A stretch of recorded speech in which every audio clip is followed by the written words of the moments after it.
Bueno, buenas noches.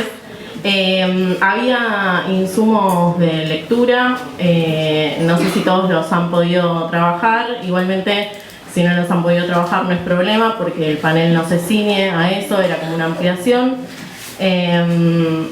Vamos a tratar de ser claros, concisos, pero si no se entiende o si surge alguna cuestión nos pueden interrumpir, no hay ningún problema.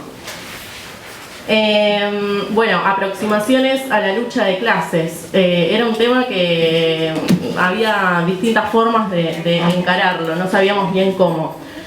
Nos definimos por arrancar con la primera oración del Manifiesto Comunista, que dice: toda la historia de la sociedad humana hasta el día de hoy es una historia de lucha de clases.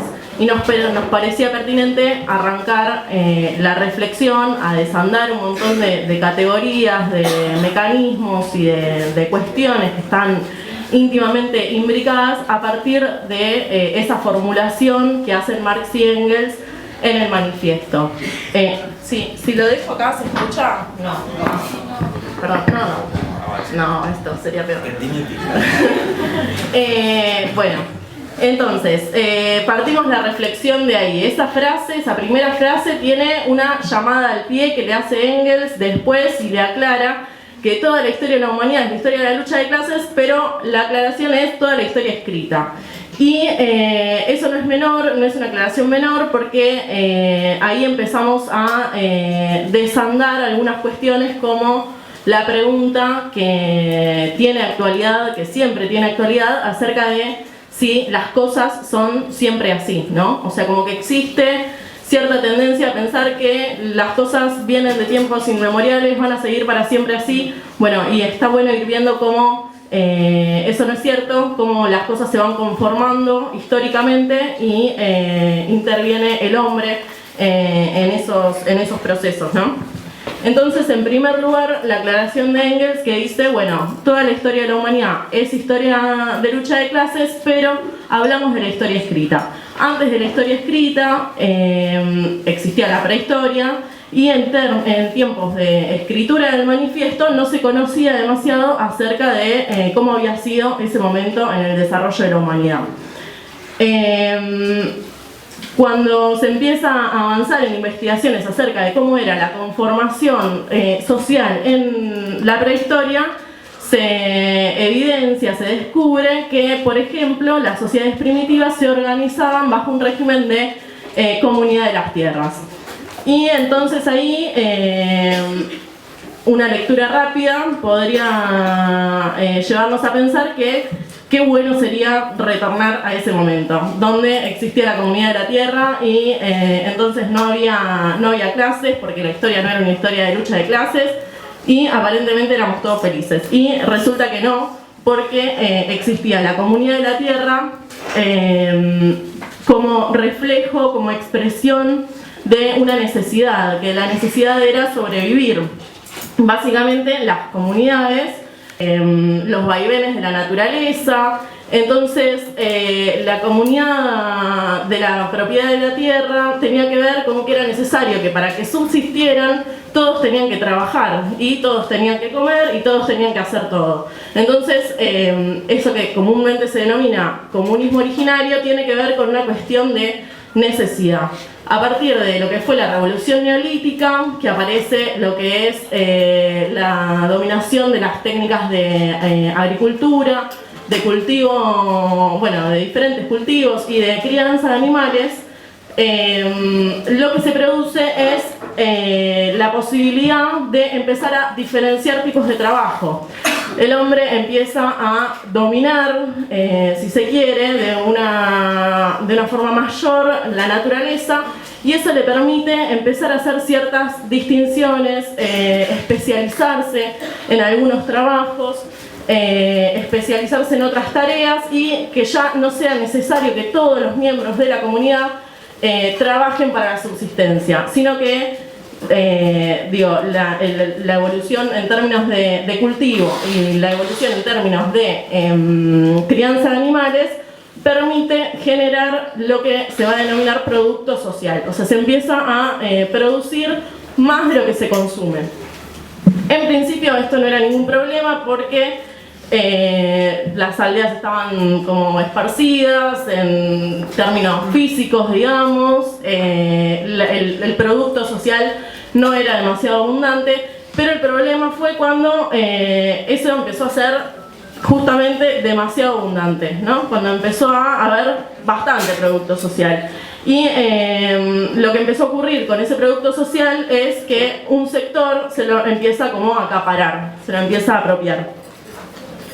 Este desarrollo lo encuentran en Introducción al marxismo de Mandel, que es un texto que para algunas cosas está muy bien explicado, es muy pedagógico. Bueno, entonces, los avances tecnológicos permiten una división económica, ¿sí? Algunos trabajaban de una cosa, otros de otra, se iban especializando. Y la concentración de la producción social lo que genera es una división social y política, digamos, de ciertas tareas al empezar a aparecer estos sectores como clase que se empiezan a instituir como clase dominante, digamos, ¿no? Bueno, en relación a esto de la producción social, decíamos que en un principio se producía para cubrir las necesidades de los productores. La producción social lo que hacía era satisfacer las necesidades de quien había realizado esa producción.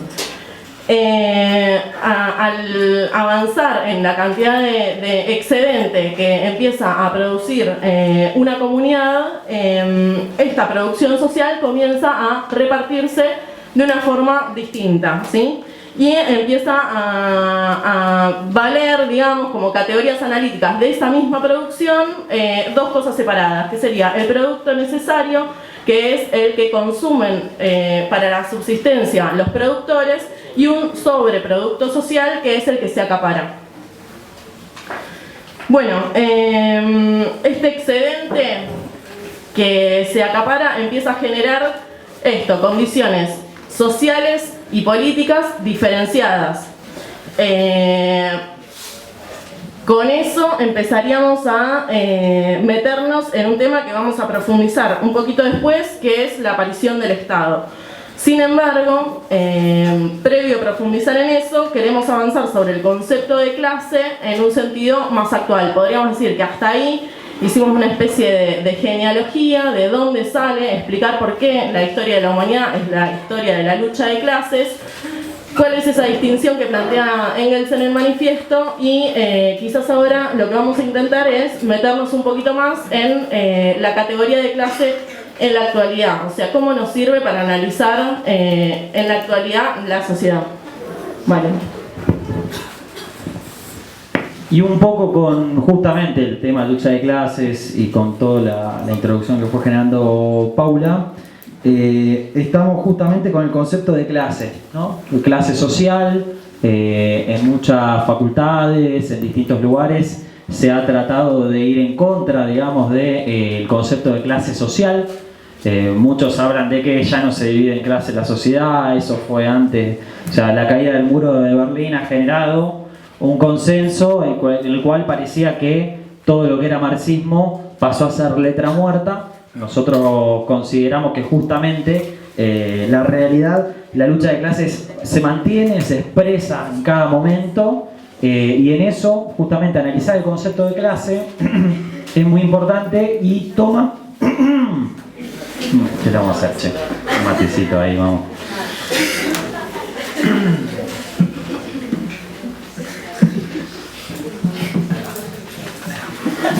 Gracias, Paula.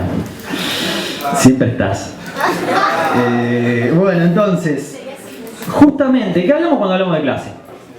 Hablamos simplemente de un rol que uno asume en la producción, clases sociales ligadas al tema, de una identidad que uno asume, yo soy del pueblo, yo soy de los trabajadores y demás.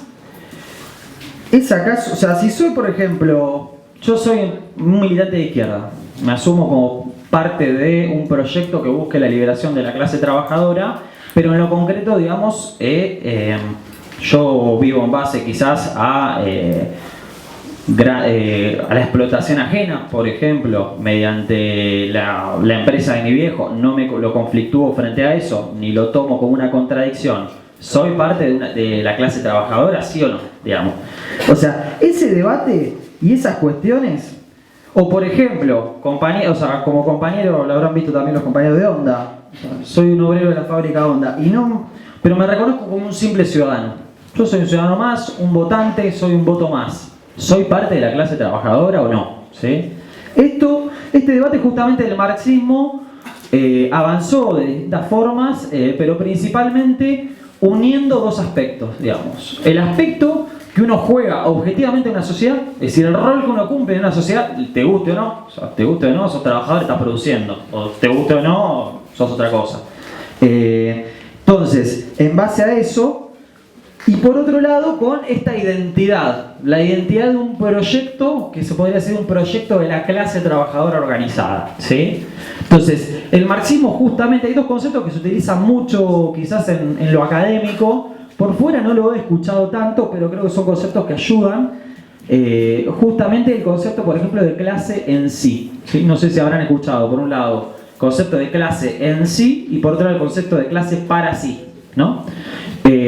Justamente en esta dualidad, pero que está prácticamente unida dentro del marxismo, al menos como nosotros lo interpretamos desde un marxismo crítico, justamente cuando uno habla de clase en sí, habla del lugar que uno asume en la producción, ¿sí? Simplemente, es decir, sos trabajador, sos parte de la clase trabajadora en sí, ¿sí? Uno no anda en la calle hablando de eso, porque la clase en sí, no, la verdad que no. Esto es como para un poco analizar, en conjunto debatir, y porque tiene implicancias políticas muy concretas que podemos ir viendo, o sea, no es que simplemente, viste, para armar conceptualizaciones que quedan en la nada. En torno a esto, justamente, la posición que uno adopta objetivamente en la producción, o sea, te guste o no, sos trabajador, estás produciendo, estás bajo ciertas relaciones de producción de un lado de esas relaciones de producción. Entonces, para ilustrar eso, que es una realidad concreta, digamos, parte del marxismo al menos ha utilizado el concepto de clase en sí, ¿sí? Por otro lado, justamente, bueno, en el caso, esto puede servir para distintas clases a lo largo de la historia, en distintos modos de producción. Nosotros ahora vamos a abordar un poco más ligado al modo de producción capitalista, digamos que es podemos estar de acuerdo que es en el que estamos, ¿no? En cuanto a la forma pero ¿qué pasa? Justamente, bueno, justamente el modo de producción capitalista, vemos una gran distinción que hace Marx, digamos, claramente en el Manifiesto Comunista, que es la división entre quienes no tienen los medios para producir, es decir, no son dueños ni de máquinas, ni de tierra, ni de una fábrica, un galpón y demás como para producir por sus propios medios, pero aporta la capacidad para trabajar, digamos, su fuerza de trabajo, ¿sí? Y por otro lado está dividido por otros, los burgueses, la burguesía o el empresariado, que son aquellos que tienen los medios de producción, y es en base a esa relación en que ellos son los que tienen la fábrica, son los que tienen el espacio para producir. Ellos son justamente, y también en base a que los trabajadores producen, por ejemplo, un trabajador que produce 50 pares de zapatillas por día, es obvio que no es para él solo. O sea, se produce un excedente y ese excedente que no vuelve al salario, digamos, es lo que se apropia la burguesía y justamente no trabaja por tener los medios de producción heredado de quien sea o porque lo alcanzó, fue escalando, como dicen algunos mitos del capitalismo. Justamente la burguesía es la que está en esa situación, ¿sí? Obviamente ser parte de una clase o no, a la hora cuando uno se identifica, no es indistinto, no es que si sos obrero es más común que te dé bronca justamente cuando hay ciertos empresarios que siguen negreando y se están acaparando lo que vos producís. Hay más condiciones para eso. Ahora vemos que no siempre es así. Digamos, hay trabajadores que se ponen de un lado y del otro justamente. Y ahí entra mucho el concepto de clase para sí. El concepto que va ligado, o lo podemos ligar, a una cuestión más subjetiva o de apropiación del papel histórico que tiene una clase, ¿sí? Es decir, habrán escuchado varias veces, dicen, la clase trabajadora es la que tiene en sus destinos el futuro, digamos, del socialismo, el comunismo, etc. Eso dice justamente, ahora, esa conciencia histórica, el trabajador la tiene que tener para asumirla. O sea, si realmente, no es que a vos te dicen, sos trabajador, bueno, vos sabés que tenés en tus manos el destino y que vas a hacer la revolución. Y la verdad que, o sea, eso tiene que interactuar tu condición de trabajador, de productor o trabajador en otras áreas también, que lo vamos a ir viendo. Justamente es una condición en la que estás, pero no es condición suficiente para que vos te plantees una revolución. Se van haciendo conscientes con eso y progresivamente van a llevar a un cambio del conjunto de la sociedad. Justamente nosotros creemos que por su solo lugar en la producción no basta, digamos, para que adquieran esa conciencia y busquen cambiar la sociedad. Es por eso que el concepto de clase para sí toma un papel muy importante, ¿sí? En eso, justamente, clase para sí es una identidad que se adopta conscientemente. Es decir, es algo que se adopta producto de un proceso, obviamente, no es que de un día para el otro, digamos, uno se reconoce parte de la clase trabajadora y tiene cierto proyecto independiente de clase o clasista, sino que justamente se va haciendo en base a un proceso consciente, a un proceso que implica formaciones como este estilo, y a su vez se implica en base a la práctica, ¿sí? Justamente la conciencia de clase, justamente es un concepto, el concepto de conciencia de clase es lo que viene a completar justamente lo que para nosotros es apuesta a que sea la clase revolucionaria, ¿sí?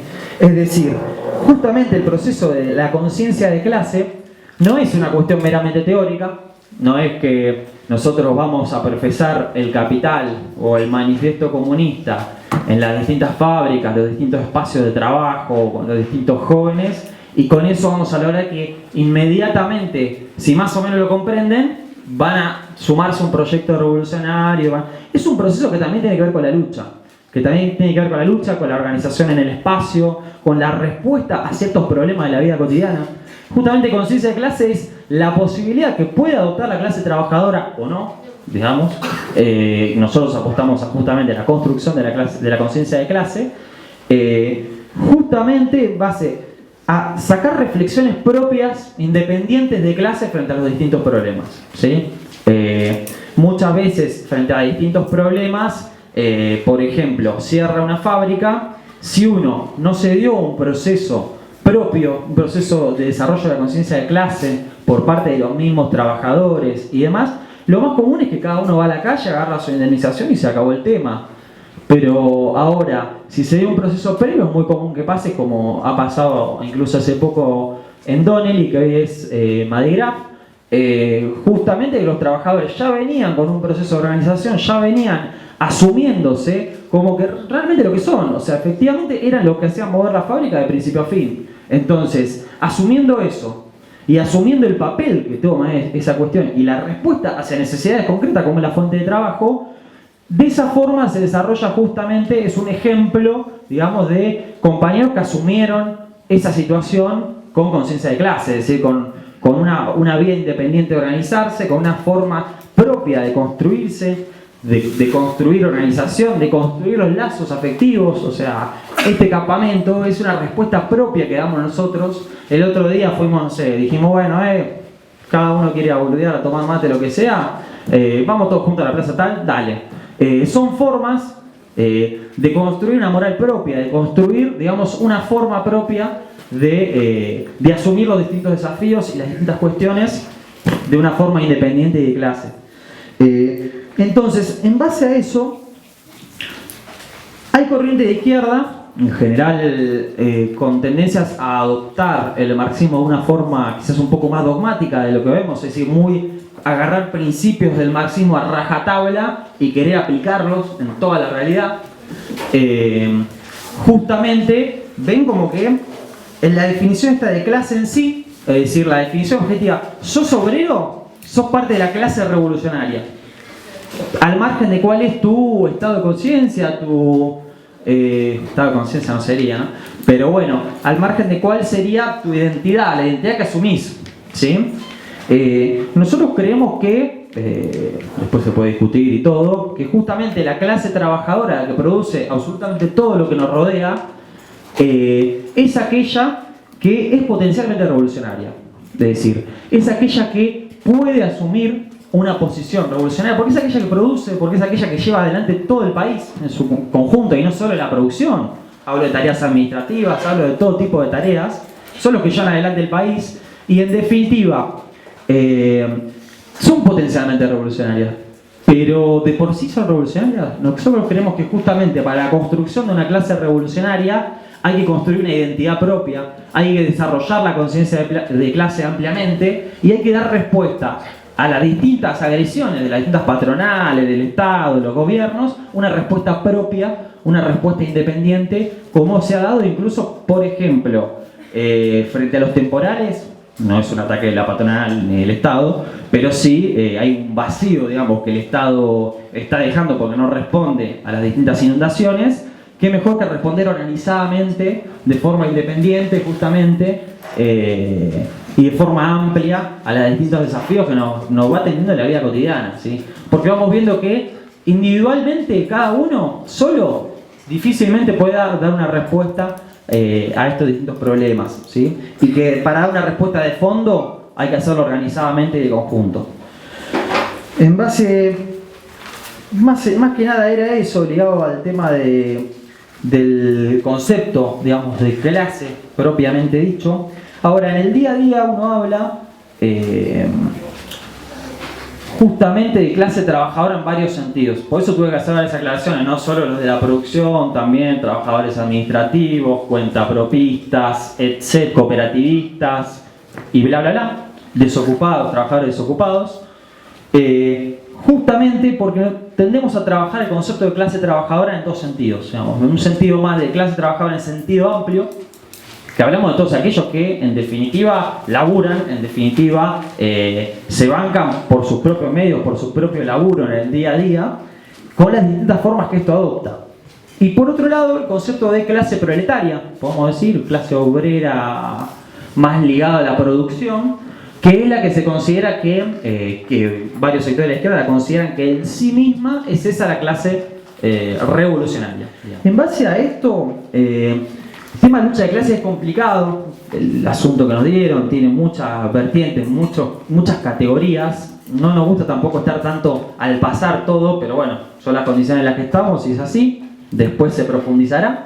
Pero bueno, también queríamos ver una forma de organización que tiene el capitalismo, el Estado capitalista, digamos el Estado, que es parte del tema teoría del Estado, de debatir qué es el Estado en concreto, es algo que parte aguas en toda la izquierda en general, en un montón de sectores, y va a ser un pantallazo Paula por ese tema justamente.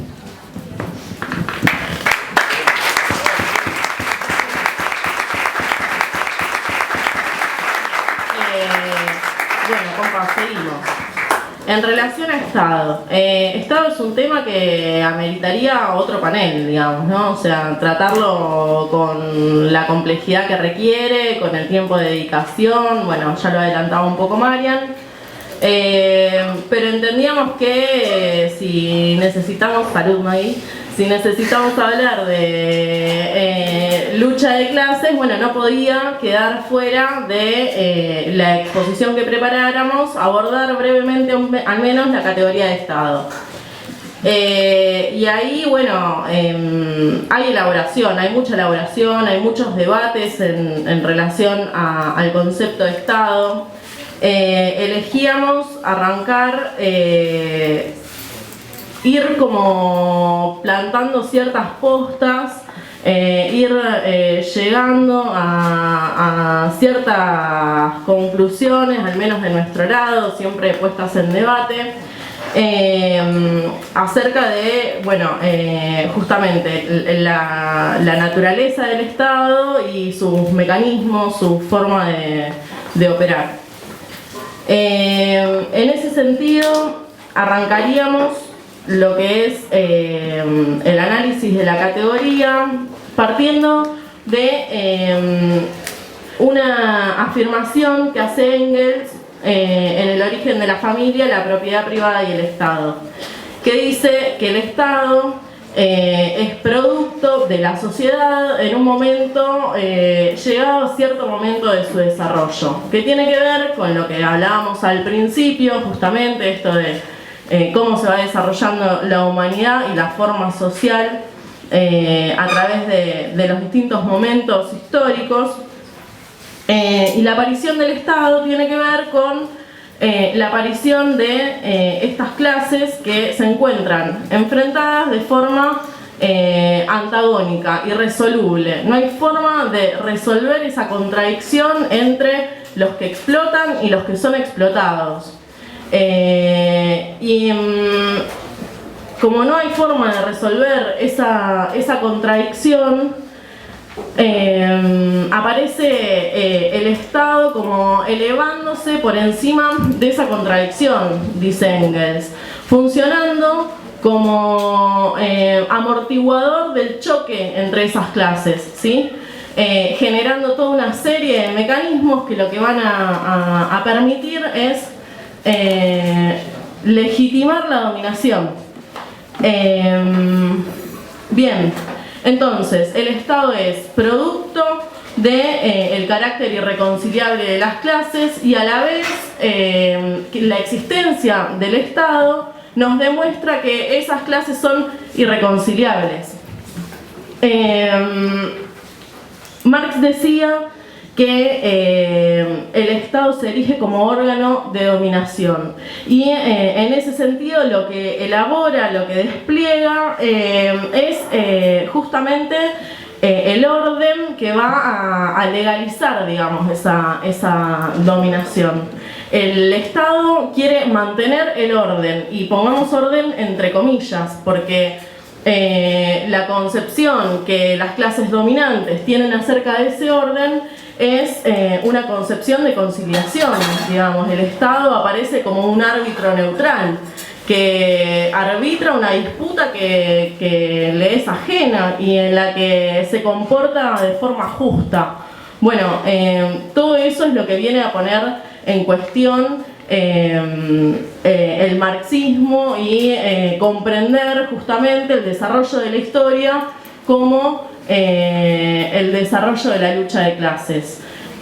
La teoría que posiciona al Estado como un interventor neutral ajeno a esa disputa, bueno, claramente no puede reconocer el carácter irreconciliable de la contradicción de clase entre explotadores y explotados. El Estado siempre puede aportar una solución en esa disputa.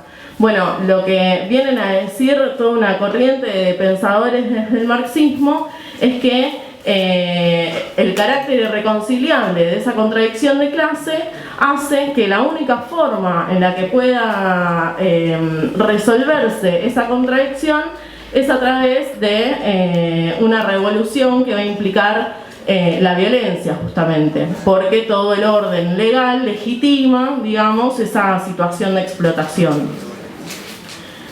Entonces, como primera afirmación o como primer punto de llegada para hablar del Estado, lo que tiene que quedar claro, al menos desde donde nosotros pensábamos el panel, es el carácter de clase. Muchas veces se confunde Estado con gobierno y se piensa que si cambiamos de gobernantes, entonces, bueno, el Estado quizás sea benévolo con los trabajadores, no nos exploten como nos explotan, no nos repriman como nos reprimen. Bueno, desde esta concepción eso nunca va a ocurrir.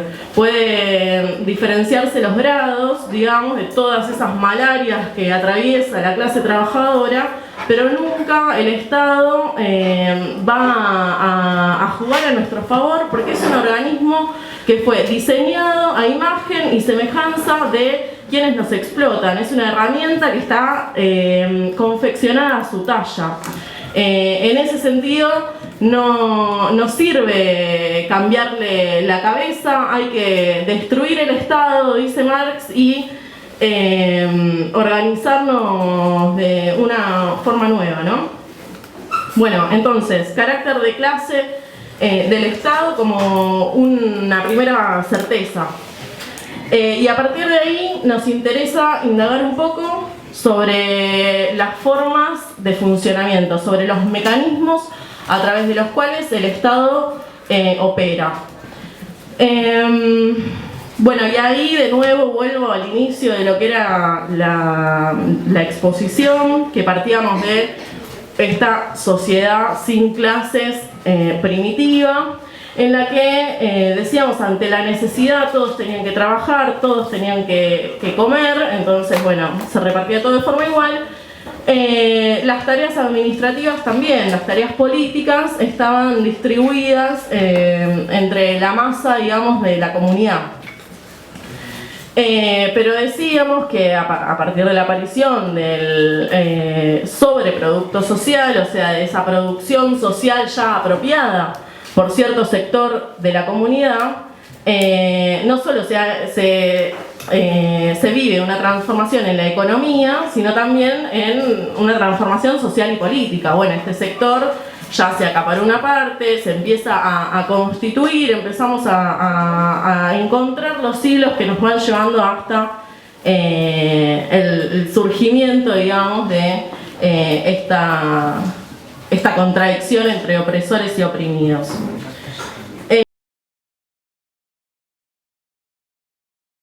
Que ese sector se apropiara, cómo ese sector garantizó la apropiación, y ahí tiene la aparición uno de los elementos que quizás cuando nos ponemos a pensar en el Estado, a analizar el Estado, es uno de los primeros elementos que se nos aparecen, que es la fuerza, digamos, ¿no? La coacción. Esto de aplicar, o sea, en principio monopolizar las armas y en un segundo momento aplicarlas contra aquel que se rebela contra ese orden, o en todo caso utilizar la amenaza de aplicarlas en cualquier momento. Entonces ahí podemos ya avanzar en retomar a otros pensadores más contemporáneos, medianamente, como por ejemplo Gramsci, que empieza a desmenuzar el Estado, a pensar, bueno, qué elementos podemos identificar operando ahí como estructurantes, y los elementos que aparecen como con un papel protagónico para definir el modo en el que el Estado opera son la coacción, la violencia y el consenso. Y hay otra categoría que también utilizó Lenin y que después retoma también Gramsci, que nos es muy explicativa para comprender esta forma de funcionamiento, es la categoría de hegemonía. En la hegemonía dice Lenin que lo que ocurre es un proceso a través del cual cierto sector social logra dirigir política, cultural, ideológicamente a otros sectores. En ese momento se construye una posición hegemónica. Bueno, ¿qué tiene que ver esto con el Estado, con el uso de la fuerza, con la generación de consenso? Bueno, el Estado todo el tiempo busca hegemonizar, todo el tiempo busca construir un consenso hegemónico. Esto quiere decir que intenta hacer pasar como intereses de todos generales los intereses de un sector. Y esto quiere decir otra afirmación que también es conocida para aquellos que han leído teoría marxista, que es que la ideología dominante en una época es la ideología de la clase dominante. ¿Por qué? Porque hay un montón de mecanismos que tienen que ver con el Estado, como son la escuela, como son la iglesia, los periódicos, los partidos políticos. Gramsci denomina a todos esos organismos sociedad civil o Estado ampliado, juegan un rol intrínsecamente ligado. Bueno, todos esos todas esas instituciones, todos esos aparatos lo que hacen es construir, propagar, repetir, instalar eso que es la ideología de la clase dominante. Pero es importante porque suena como abrumador y aterrorizante, ¿no? Como, bueno, no tenemos escapatoria. Bueno, en verdad es preciso comprender, leer todo esto, que es un análisis que va como destripando los mecanismos de funcionamiento del capitalismo en movimiento. Y cuando lo ponemos en movimiento, lo primero que encontramos son conformaciones contrahegemónicas todo el tiempo, ¿no? O sea, sectores que se organizan, que disputan, bueno, lo que hablaba Marian, lo que hablaban los compañeros de Onda al comenzar el panel. En ese sentido, la escala de valores de una sociedad está siempre puesta en disputa. No existe la hegemonía como momento estático. Eso está continuamente puesto en disputa.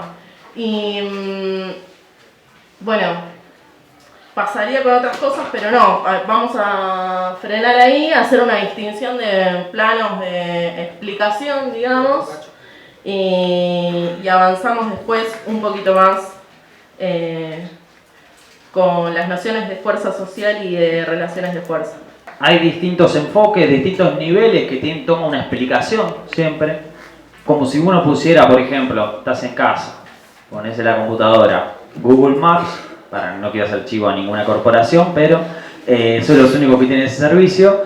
Entonces, vos vas desde lejos, mirás el mapa desde lejos, ves toda Argentina. No tenés las calles, no tenés las ciudades, no tenés nada. Es muy complicado. Y no tiene que ver con el fin de semana ni nada así. Ya venía de antes. Bueno, son distintos niveles de explicación.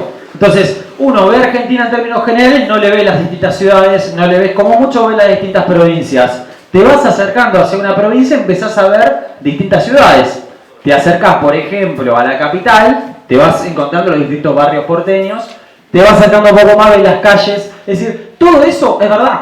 O sea, es verdad Argentina, es verdad la ciudad, es verdad las provincias, es verdad la ciudad, cada una de sus particularidades no dejan de serlo porque uno se acerca un poco más con la lupa o se aleja un poco más, digamos. Son distintas formas de ver justamente la sociedad, de ver justamente cualquier fenómeno al que nos acerquemos, ¿sí? El marxismo también tiene sus distintos, como toda teoría, distintos niveles de explicación. Entonces, cuando uno habla del concepto modo de producción, por ejemplo, está hablando de un nivel de explicación. Modo de producción capitalista, por ejemplo. Decimos hoy por hoy el modo de producción dominante es el modo de producción capitalista. Bueno, pero en Uruguay hay ciertas diferencias y es un modo de producción capitalista también. Bueno, en China también es un modo de producción capitalista. Nadie va a decir que no hay ninguna diferencia entre cada uno, ¿se entiende? Ahora, es una forma de ver un poco más de lejos un fenómeno como es el capitalismo, o ver un aspecto del fenómeno. Justamente por modo de producción, el marxismo en términos generales interpretó justamente la unidad entre ciertas relaciones de producción, la forma en que se organiza la sociedad toda para producir, porque como bien dijo Paula antes, hubo distintas formas de organizar justamente el trabajo. Entonces, hoy por hoy es una, en toda esta larga historia que se dio, la que es principal y fundamental hoy por hoy, que es el modo de producción capitalista, que se basa justamente en una clase trabajadora asalariada, digamos, sí, los medios, como ya veníamos diciendo un poco antes, sí, los medios de producción, frente a la clase burguesa, con los medios de producción que no trabaja y se apropia de las ganancias fruto del trabajo del trabajador, ¿sí? Entonces, en ese marco, uno, como para hacer otra metáfora, podría decir, bueno, el modo de producción es como el esqueleto.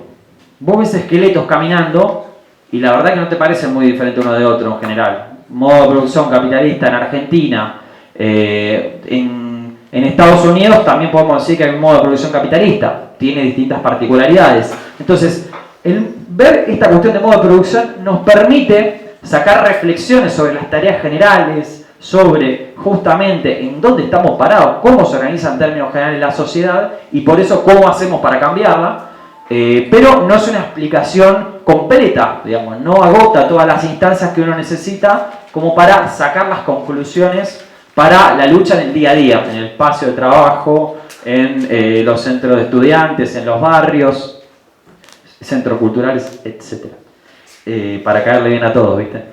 En las cooperativas, ¿cómo? Tengo la remera de Laser puesta además, compañeros. Así que, entonces, principalmente Lenin fue uno de los que apuntaló un concepto en un texto llamado ¿Quiénes son los amigos de...? Punto suspensivo, porque sigue hablando, tiene como 2 renglones ese título, larguísimo. Buscan quiénes son los amigos de, y ya más o menos con Lenin ya encuentran. Básicamente en textos como ese, Lenin empieza a pormenorizar, empieza a decir, bueno, justamente en el modo de producción capitalista, y Marx, por ejemplo, en el manifiesto comunista, para interpretar también el manifiesto comunista, Marx dice clase trabajadora versus, o proletariado versus burguesía. Entonces, vemos que no agota distintas condiciones. Por ejemplo, en Bolivia, Evo Morales gana con gran base campesina. Es otra relación de producción, por así decir. Entonces, o es otro sector social. Entonces, vemos que justamente el concepto de modo de producción es ilustrativo y es fundamental, y es una esencia de todo esto que uno va trabajando, pero no agota todo lo que uno necesita analizar para sacar tareas consecuentes como para seguir la lucha en el día a día en los distintos espacios, ¿sí? Entonces, el concepto de formación social y económica es el que acuña, digamos, principalmente Lenin, que vendría a ser como que a ese esqueleto que veíamos caminando, ya lo vemos con la carne, lo vemos ya con el pelo, vemos si es rubio, si es morocho, si tiene ojos claros o es como nosotros. No, como Paula no. Justamente te permite ver con más precisión una formación social y económica particular. Y ahí podemos decir que Argentina es muy diferente de China, ahí podemos decir que China es muy diferente de Estados Unidos, y ahí ya entramos en otro nivel de explicación, ¿sí? Entonces, de esa forma, con ese concepto justamente podemos ver cómo en una misma sociedad conviven por ejemplo, distintos modos de producción. Es rarísimo, pero realmente es así. O sea, existe trabajo semi-esclavo, que hasta uno puede decir no debería ya existir en ninguna parte del mundo, pero existe todavía, y es un modo de producción que todavía está operando. Uno puede decir el trabajo cooperativo, digamos, como expresión de la relación de trabajo que queremos el día de mañana. Son todas distintas relaciones que conviven en una sociedad, conviven en Argentina, que conviven en distintos lugares de distintas formas, ¿sí? Justamente en esta formación social económica no solo hay multiplicidad de modos de producción, que cabe decirlo, decimos que hay modo de producción capitalista porque es el modo de producción dominante, es el que le impone la lógica a los distintos modos de producción. Entonces, una cooperativa puede trabajar de manera comunitaria, puede trabajar en conjunto, puede no tener patrones, pero toda esa mercancía, ¿dónde las tiene que meter? En el mercado. O sea, justamente sigue estando mediada con el modo de producción dominante, que es el modo de producción capitalista. Por eso decimos que en Argentina el modo de producción es el capitalismo, ¿sí? Con determinadas variantes y formas, pero en definitiva es el modo de producción dominante. En cuanto a formación social y económica, no solo hay una convivencia de distintos modos de producción, distintas formas de trabajar y organizar el trabajo, con la dominancia, digamos, del capitalismo, sino que también hay formas culturales diferentes. O sea, se organiza de otra forma la política, se organiza de otra forma el Estado, distintas religiones interactuando con distintos intereses cada una. Entonces, ese es el concepto principal en donde uno puede decir, bueno, ahí vamos a otro nivel de la explicación, ¿sí? Justamente en base a eso, otro de los conceptos que va muy cercano a formación social y económica es el concepto de fuerza social. Por eso justamente quería intercalar ahí con Paula.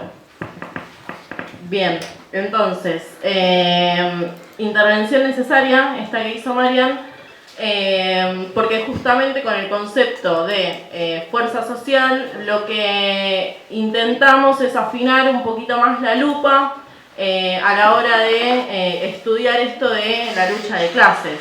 Decíamos que clases que se enfrentan de forma antagónica y reconciliable, de un lado los explotados, de otro lado los explotadores. Ahora, cuando empezamos a ver eso en movimiento, cuando, para utilizar la metáfora de Marian, empezamos a ver el color del pelo, de los ojos y todas esas cuestiones, nos empieza a ser mucho más útil la categoría de fuerza social, que nos permite ver cómo eso va asumiendo una forma en un momento histórico dado, en un lugar determinado. Tenemos que comprender el funcionamiento del capitalismo como el enfrentamiento de dos clases antagónicas. Ahora el concepto de fuerza social viene a resolvernos problemas a la hora de hacer una lectura política de actualidad, por ejemplo. ¿Esto qué quiere decir? Que muchas veces hemos visto luchas en las sociedades que se han desarrollado, como por ejemplo pueblo contra pueblo. Y esto no quiere decir que hay una nueva división antagónica y reconciliable, sino que quiere decir que ahí lo que empiezan a operar es la conformación de estas fuerzas sociales, categoría que también utilizó Lenin para explicar, bueno, las cosas en su momento, ¿no? ¿Qué nos explica esta categoría? Que hay fracciones de clases, hay fracciones de clases, hay segmentos que comienzan a conformarse en una alianza. Y esa alianza se ve hegemonizada ¿por quién? Por quien logra imponer, convencer política, cultural, ideológicamente al resto, ¿no? Por el que conduce, digamos, la línea de esa fuerza social. La característica que asume la burguesía en la modernidad, digamos, en nuestro contexto, es el de incorporar dentro de su fuerza social sectores del pueblo, que nosotros legítimamente incorporaríamos dentro de nuestro campo de batalla, digamos, ¿no? Bueno, eso a través de qué mecanismos, los que hemos descrito anteriormente, ¿verdad? El Estado se encarga de desarrollar toda una política de consenso a través de distintos organismos, como hemos señalado anteriormente. Entonces, se empiezan a conformar esta fuerza social, que no solo tiene que ver con la hegemonización de la burguesía, sino que nosotros también lo que queremos lograr es construir nuestra propia fuerza social, disputarle a ese dominio de la burguesía. Y ahí Lenin lo que explica es que para que nuestro interés de clase, en tanto clase trabajadora, para que eso se vuelva hegemónico, nosotros lo que tenemos que lograr, dice Lenin, es superar los límites economicistas, o sea, superar el reclamo puntual por nuestro interés individual y empezar a hacer formulaciones hegemónicas. ¿Qué quiere decir eso? Que tenemos que empezar a pensar en términos de totalidad. Y eso tiene que ver con otro concepto que nos permite analizar todo esto y entenderlo, que es el de relaciones de fuerza. Las relaciones de fuerza lo que hacen es expresar justamente distintos momentos, digamos, en esa disputa constante por una construcción, por una vocación hegemónica, desde ambos bandos, digamos. La categoría de relación de fuerza nos permite mirar, bueno, cómo están establecidas esas condiciones en relación a lo político, por ejemplo, o en relación a lo económico, o en relación a lo cultural ideológico. Te va permitiendo posicionar, digamos, justamente este desarrollo que hacen las distintas clases, fracciones de clase y las alianzas que se van conformando. Gramsci decía que para que una revolución fuera posible, lo que era necesario era conjugar, o había dos elementos que convergían para generar esa posibilidad. Uno tenía que ver con las condiciones objetivas, que tiene que ver con el desarrollo del capitalismo, tiene que ver con sus crisis, y otra tiene que ver con las condiciones subjetivas, que tiene que ver eso con lo que Marian nombraba al principio, y en términos generales habla del nivel de organización y el grado de conciencia que tienen las masas populares y los trabajadores como clase, ¿no? O sea, no tiene que ver con la conciencia individual, sino con el grado de conciencia expresado en un determinado grado de organización de la clase trabajadora y los sectores populares. ¿Por qué traemos a colación esto? Bueno, porque tanto para Lenin como para Gramsci la revolución no era posible solo a partir de una crisis económica, no alcanza con las condiciones objetivas, podríamos decir. En ese sentido se usa la metáfora de que el capitalismo no va a caer como una fruta madura del árbol, sino que es necesario derribarlo. Y es por eso que tiene un sentido este panel, es por eso que tiene un sentido abordar todas estas categorías, comprenderlas puestas en práctica, comprenderlas en movimiento, para poder analizar mejor, tomar una posición y actuar en consecuencia a eso, porque resulta urgente. Bueno, entonces, como para ir cerrando más o menos el asunto, no vamos así, viste, el ping-pong, basta muchachos.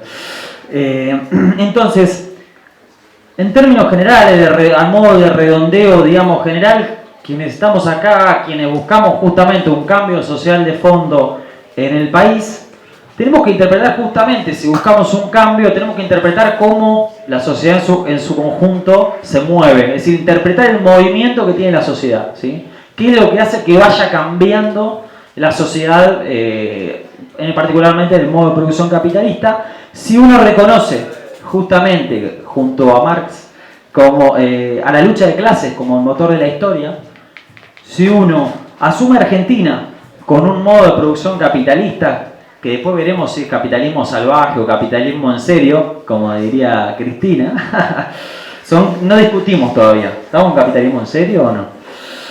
Bueno, o si uno ve Argentina como una formación social y económica particular, donde por ejemplo no podemos traer procesos de manera mecánica de otros lugares como el de Evo Morales, por ejemplo. Bueno, acá el campesinado realmente es un sector social mucho más reducido, que avanzó mucho más, digamos, el agronegocio y los sectores más concentrados, con lo cual tenemos que interpretar a Argentina tal cual es, digamos, con un peso del campesinado mucho más bajo.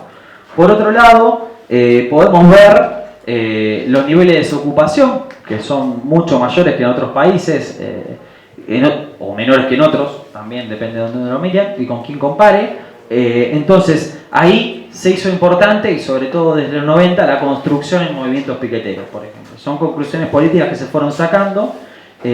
A su vez, el desarrollo industrial ha dado algunos pasitos muy mínimos en Argentina, pero no llega a ser, digamos, mayoritario el peso del proletariado industrial en la clase trabajadora. Por eso también no solo hay que construir la clase proletaria, sino que también hay que construir los otros sectores de la clase trabajadora, ¿sí? Uno va sacando en base a todo esto distintas conclusiones.